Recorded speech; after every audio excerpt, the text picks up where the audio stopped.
Hello guys, hello hello. Most welcome my YouTube channel. Guys, जैसा कि आप हम सब जानते हैं कि आज एफओएमसी मीटिंग आने वाली है। बट क्या सच में एफओएमसी मीटिंग है? इसके बारे में थोड़ा सा समझते हैं। चलते हैं हम अपनी साइट में, फॉरेक्स फैक्ट्री में। यहाँ पे आप लोग देख सकते हैं कि यहाँ पे एक दिख रहा है एफओएमसी मीटिंग मिनट्स। अब ये देखिए, ये इंपॉर्टेंट है। एफओएमसी मीटिंग और एफओएमसी मीटिंग में स्लाइटली सा अंतर है, तो इसको हम अभी डिटेल में समझते हैं क्या अंतर है। ठीक है। तो लास्ट टाइम जो मीटिंग हुई थी उसका हमारा, इसमें हम लोग चेक करते हैं। लास्ट टाइम जो हमारी मीटिंग हुई थी, अ, वैसे तो एफओएमसी का मतलब सबको पता होगा, फेडरल ओपन मार्केट कमेटी। ये एक इंटरेस्ट रेट डिसाइड करता है मार्केट की, इकोनॉमिक पर, डॉलर पर, हर चीज पर डिसाइड करता है। उस पर डिस्कस करेंगे, लेकिन पहले ये देखते हैं कि लास्ट वेडनेसडे जुलाई 29 को इसने एक रेट अनचेंज का मीटिंग किया था। उसमें क्या डिसीजन था? रेट हेल्ड स्टेडी अनचेंज, अभी रेट हेल्ड है, जिसमें रेंज था 3.5 टू 3.75। और वोट काउंट, ये बहुत इंपॉर्टेंट है गाइस। ये जो है 393 with 3 official dissenting in the favour of quarter point rate hike. मतलब कुछ लोग उसमें से 3 ऑफिशियल मतलब जो थे वो फेवर में थे क्वार्टर पॉइंट रेट हाइक, मतलब क्वार्टर पॉइंट रेट बढ़ाने के में फेवर में थे। अब इसमें क्या मतलब है, इसको हम समझते हैं, ये बहुत इंपॉर्टेंट है। अब पहले हम मिनट्स समझते हैं। अपना चार्ट पे चलते हैं। ये मैंने बना के रखा है। मिनट्स क्या है? मिनट्स वो है, आज मीटिंग नहीं है, आज कोई भी डिसीजन नहीं, जो भी 29 जुलाई को डिसीजन लिया था उसकी आज रिपोर्ट बनेगी। आज वो मिनट्स के तौर पर पब्लिक होगी। मिनट्स का मतलब बस इतना है, आज कुछ भी डिसाइड नहीं होगा। जो लोग फेवर में थे, जो लोग अनफेवर में थे, उनका डिसीजन आएगा आज। ये भी बहुत इंपॉर्टेंट है।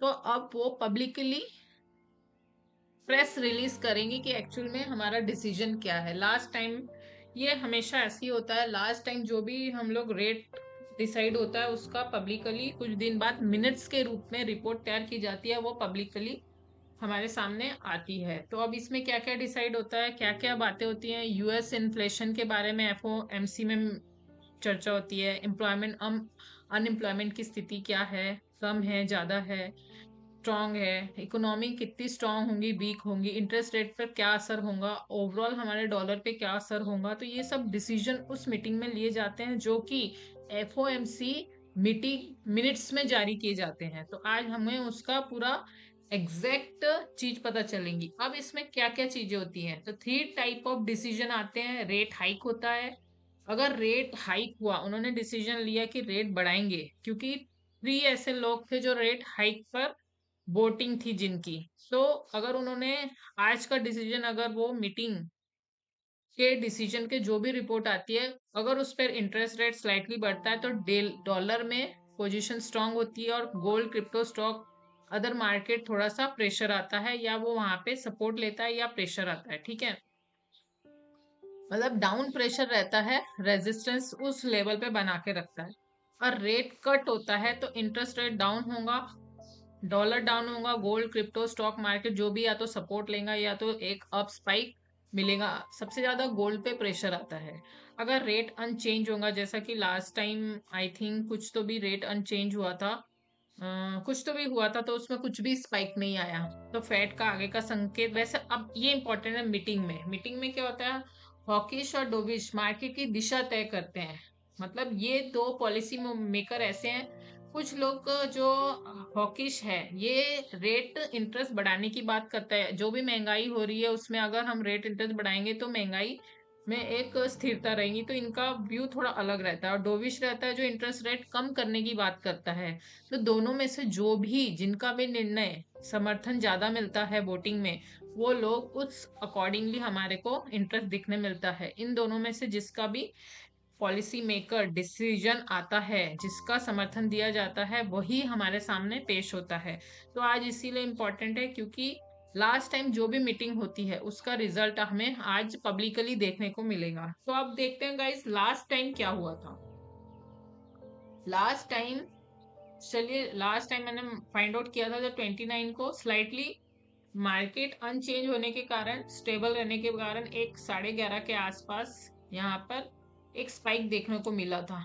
750 पॉइंट का स्पाइक देखने को मिला था। तो गाइस इसी के दम पर अगर मान लीजिए इस बार भी इसी तरह सेम टू सेम रिजल्ट आता है, तो एक या तो स्पाइक मिलेगा या तो अनचेंज स्टेबल रहेगा, थोड़ा बहुत 500-200 डॉलर हमको कुछ चेंज समथिंग मिलेगा। अगर ये चेंज नहीं आता है तो हमें यहाँ से $500 500 पिप्स मिल सकते हैं या जो भी समथिंग मिल सकते हैं। तो सबसे इम्पोर्टेंट है कि आज याद रखिए कि डिसीजन हो चुका है, बस आज मिनट्स जारी होंगे, जो कि हम लोगों को कंफ्यूज होता है। यहाँ पे देखिए लिखा है FOMC मीटिंग मिनट्स, ये बहुत इंपॉर्टेंट है।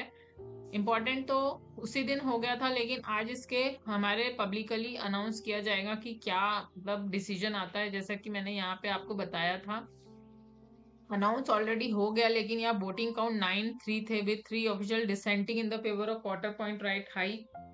एंड यहाँ पे अब नेक्स्ट मीटिंग तो 15 को बहुत टाइम है, लेकिन ये सिर्फ मिनट्स है, इसमें जारी किया जाएगा। अगर हम यहाँ पे भी अगर आप सर्च कर लो एक बार FOMC मिनट्स क्या होता है, इसको आप सर्च कर लो कि मीनिंग क्या होता है, तो आपको एग्जैक्ट पता चलेगा कि आज मीटिंग नहीं है। देखिए यहाँ लिखा है FOMC minutes are detail written record of federal open market committee policy setting meeting. जो भी उस वक्त सेटिंग हुआ था ये रिटर्न रिकॉर्ड करके पब्लिकली पब्लिश करेंगे, जिसमें इकोनॉमिक पॉलिसी वोटिंग रिकॉर्ड जो जो हुआ था, मार्केट इम्पैक्ट क्या, ये सब उसमें दिखेगा। तो आई थिंक अनस्टेबल ही रहना चाहिए, मार्केट में थोड़ा बहुत मूवमेंट मिलेगा, इससे ज्यादा कुछ होगा नहीं। इसलिए जबरदस्ती रिस्क लेना नहीं है, हमको अपने स्टेबल रहना है, कुछ भी नहीं करना है। अगर मिलता है 15 मिनट बाद आपको उसका ऑफकोर्स रिजल्ट मिल ही जाएगा, जो भी होगा। तो चलिए देखते हैं, इवनिंग में मजा आएगा। Okay, thank you so much guys. Daily हम लाइव आते हैं 3:30 के बाद, तो जरूर ज्वाइन करिए live. Thank you so much.